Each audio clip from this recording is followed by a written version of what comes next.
Hey, this is Matt with Mountain Stream Teas, and today we are in Yuchi, which is just outside of the beautiful Sun Moon Lake area. Now, this area is famous for its Ruby18 Cultivar black teas. Today, we're going to wander through this garden, and this garden actually has the mother and the father of the Ruby18, those cultivars, and the Ruby18 itself. But today, we're going to learn all about the Ruby18 cultivar. Let's go.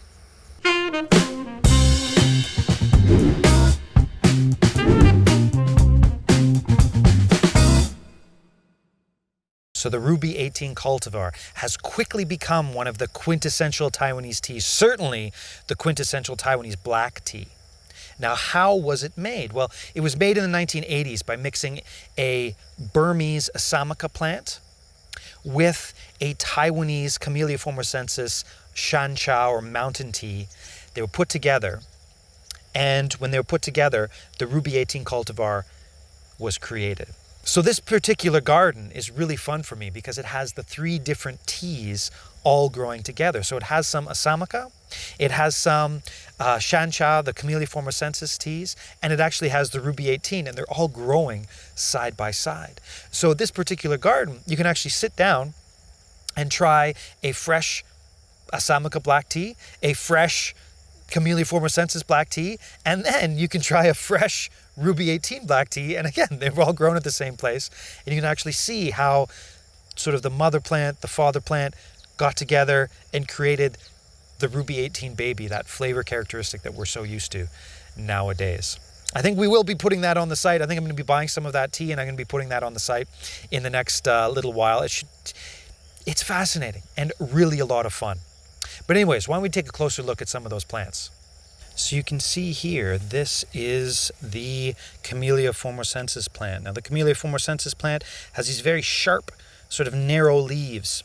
You can see this is a great example of what you're looking at when you're looking at the Camellia formosensis tea plants. But all of these teas, I mean, they're all these leaves, they're all slightly different, right? It's sort of the nature of this cultivar that each one of these tea plants is going to be slightly different than the one next to it.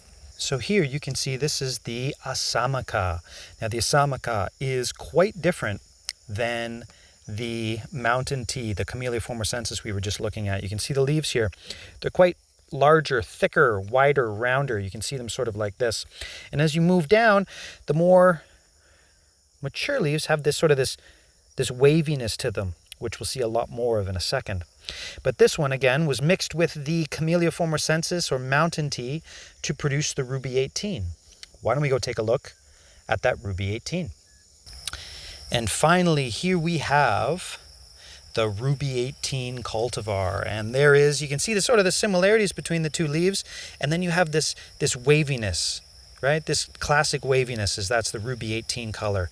The Ruby18 look. Is you got this classic waviness in the leaves, and that's what makes it. Now these three teas, they taste very, very different, but I'll tell you, when you try them together, you really can see the progression in flavors. So we're back in the tea garden here, and can you tell what cultivar this is behind me here? The hint, of course, is the wavy leaves going through it. Now, this is, of course, the Ruby18 cultivar. And as we've seen today, it's the product of an Asamika cultivar and a Camellia formosensis or shancha wild tea that's indigenous to Taiwan. Now this garden, again, has all three growing side by side. It's been a very, very fun time going through this. And look for on the site a chance to drink those three different kinds of teas and to be able to actually follow the genetics from the Asamika through the Camellia formosensis to the end product of the Ruby18. But thanks for watching. As always, if you have any questions, you can get in touch with Facebook, Instagram, all that type of stuff. Write an email on the website. If you like these videos, like, subscribe. And you can always buy some tea on the website. That gives us some dry powder to come out here, buy some teas and gas money to fill up the car so that we can get out here and do these videos.